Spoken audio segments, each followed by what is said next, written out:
Okay, we're doing a uni fishing knot. We're going to put the line through the eye of the hook. Pull back about 6 inches. Run a tag line, which is on the top, parallel to the main line, which is on the bottom, like that.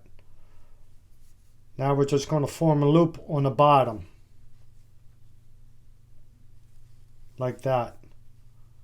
And that will look like a number 6. So now we're going to wrap this tag line around these 2 lines 5 to 7 times.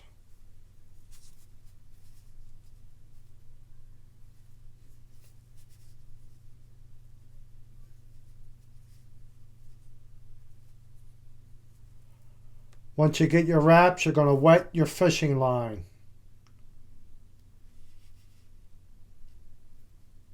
You're going to pull the tag line up until it's snug but not tight.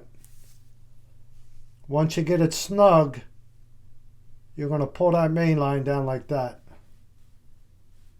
And you see how nice that comes together. Once you get your knot all done, you're going to cut your tag line.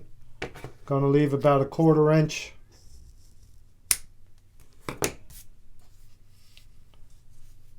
There you got the uni knot.